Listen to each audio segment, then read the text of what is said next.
Okay, today we're going to be starting a small series of how-to videos, and this is basically based on comments, PMs that I've had from people who are just asking a few questions on how to do certain things on these old engines.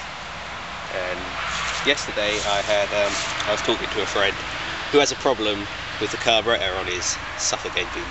So we're going to make this the first video. So basically what he says is happening is as soon as he turns on the fuel, the carburetor floods, and his tickler, which is here, doesn't appear to move, so he says.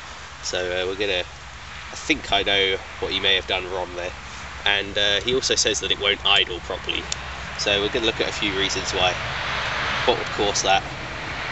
And we're also going to quickly show you how to completely dismantle one of these carburetors, clean it, put it back together, and how to tune it as well. So that's what we're going to be doing today.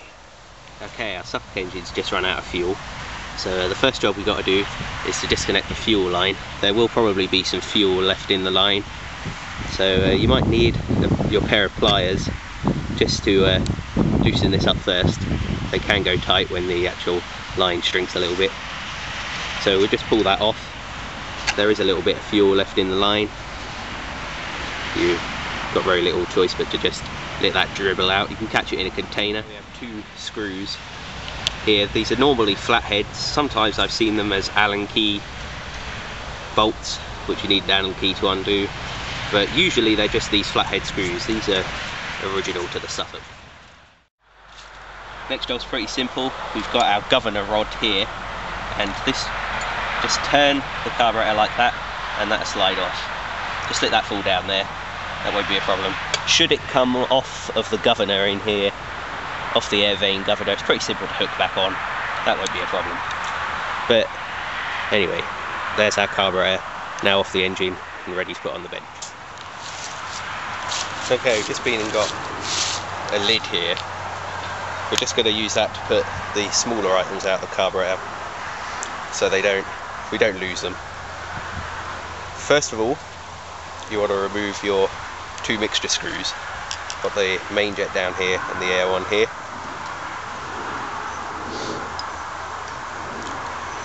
This mixture screw has a slot for a screwdriver to be used. And we'll take that out now, because these are quite fragile and often you can find that they're broken off, and that can be a real pain if you have a carburetor with a broken off mixture screw. You can cut a slot in what is left. You have to cut a small slot in the top of the carburetor here as well. I've seen that done, so you can get the broken mixture screw out and buy a replacement. There's no actual slot for a screwdriver on the main jet on this one. I sometimes cut those just because it makes them a bit easier to adjust, but it should come out easily by hand, which it does. If it's stuck, you can likely put a pair of pliers on there just to help ease it off. And I've never found a broken one of these, so you should be okay with that one, but we'll take it out now whilst we're here. Now all we have to remove the top of the float chamber is two flathead screws. They're here and here. One is longer than the other. The longer one goes on this side and the shorter one on this side. So we'll take those both out now. And that. Okay, well that's the carburetor separated. That doesn't take very long at all. Now we have our two halves of the carburetor. You'll have a small gasket here. Try not to rip that at all. You can buy these on eBay brand new. This one's in pretty good condition. To remove on the top of the carburetor is here, and this is effectively just where the float chamber, when it rises, the needle here seats inside there and stops the flow of fuel. So that's what happens when your float rises. That's just a flathead screwdriver to undo that. Use the smaller one, and that should come out pretty easily. Shouldn't have a real problem with that. there's a small jet just here on the carburetor. I don't know how many people know this, but those actually are removable. They come out, and they can sometimes be very, very stubborn to get out. Sometimes they won't come out at all. But I think I've had this one out before, so it should come off. And we're just going to lightly use the needle nose pliers here.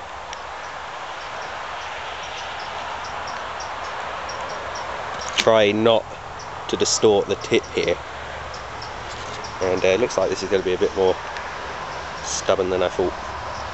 Yeah, here she goes. There we go. It's out.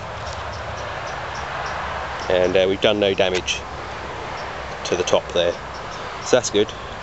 And basically now, that is everything you need to remove from the carburetor for cleaning. Okay, clean the float chamber.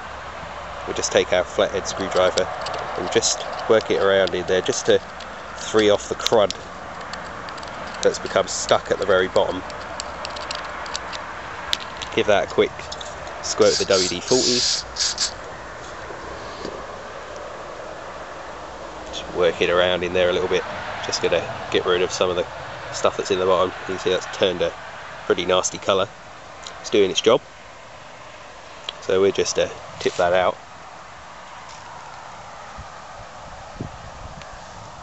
And then just use a small piece of rag just to clean out the bottom of the float chamber. Don't worry about your jets at the moment, because we're going to blast those through with the WD-40 now.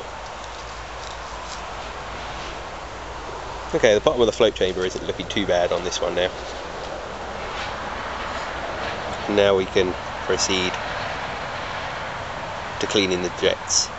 There's one here we've just taken out there, but there's also a small hole that goes through to the bottom of the float chamber, and we also have a smaller hole on this side which we need to squirt through, and then a small hole at the top here which will need a blast of WD-40 to clear out. We also want to squirt some WD-40 through here. That'll just clean out the actual main fuel jet here. This small jet is often the one that's blocked on these carburetors, so I should just hold that up to the light now. And sure enough, I can see absolutely no daylight through that jet at all. So we'll also give that a quick blast through with the WD-40, see if we get anything out of it. Yep, that's pretty good now. It should be clear. Let's hold that up to the light again. Oh yeah, that's nice and clear now. So that jet was blocked on this carburetor. It was probably what was causing it to stall when we took it off of choke. Okay, so that one's clear. These often get gummed up as well, basically just because whatever's in the tank, if it gets past the filter that's in your fuel tank, it's going to go straight into here. So we'll give that a blast through with the old WD-40 as well. Blow it through as well. Yeah, that's looking pretty clear now as well. All we got to do is do the same with the top half of the carburetor. That small jet comes up to here on the carburetor, so we want to blast that through. And whilst you're blasting that one through, you should see something come out of here. And that's not a jet on the Suffolk carb. If we line it up over here, that isn't actually a jet for some reason. We'll never really know. Anyway.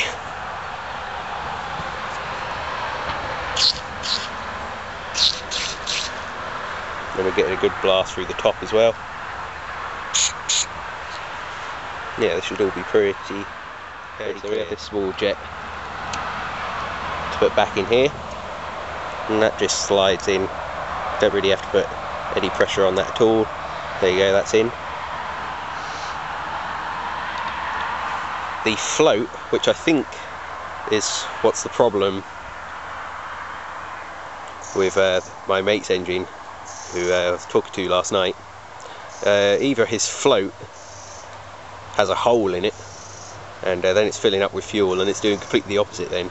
The weight of the fuel will push the float down to the bottom, and then the carburetor will just continue to allow fuel in, and it'll just flood. But I think what he's done is actually put the float in upside down. That would be upside down, that is completely the wrong way to put the float in. So the needle that goes into the top section of the carburetor here to shut the fuel supply off when the float is full is actually now at the bottom, and that raises your float height as well, which I think will also mean that your tickler isn't going to be pressing down. So yeah, you need the short side of the needle going into the bottom of the carburetor. There's a small hole down there, and the end of that float chamber needs to be in there. And there you go, that's all there is to that. We have our small gasket to put back on. Make sure we get that on the right way around. There you go, that's on. Now we can put this needle valve back in here. And those don't have to be really tight, just nip it up. That should be fine.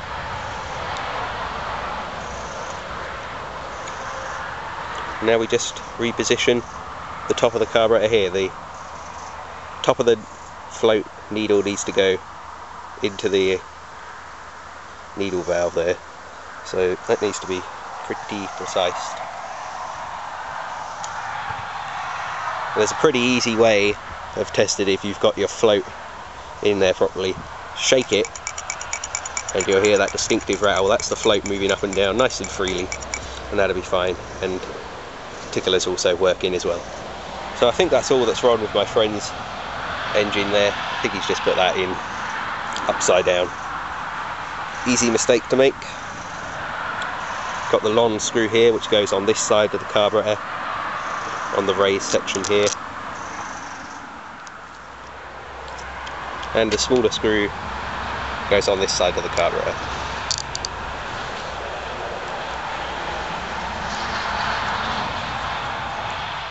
So we should just clean those off with the rag. They look pretty good.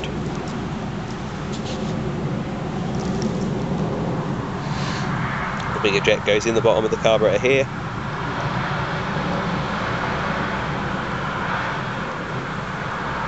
Just put that in loose for now. Just clean the top air mixer jet as well.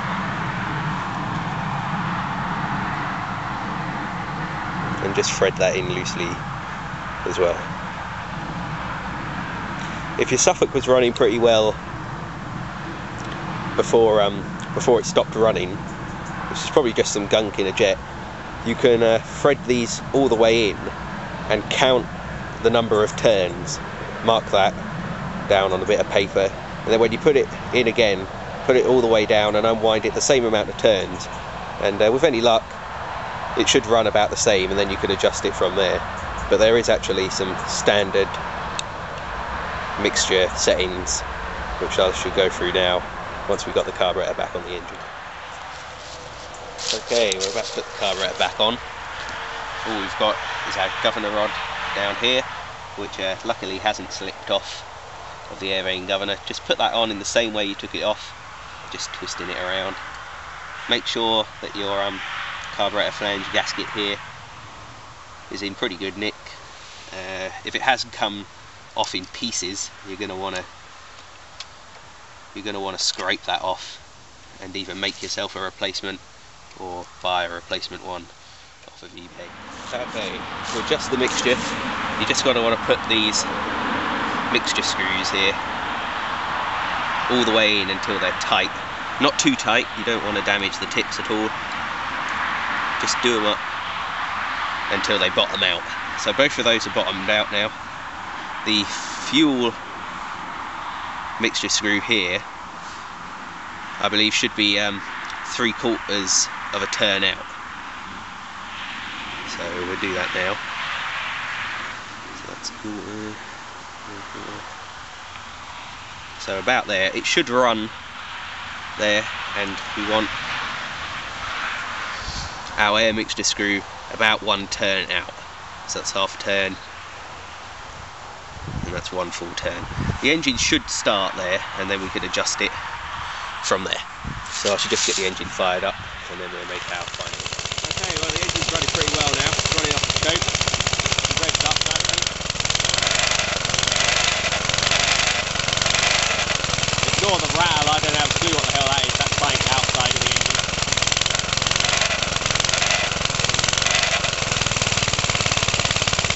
But she's running pretty well. If you were to rev it up and it started spluttering, you probably just need a little bit more air, so just turn the mixture screw out. Just keep on adjusting the mixture until she's running nicely. But yeah, she's running pretty well now. That's pretty good.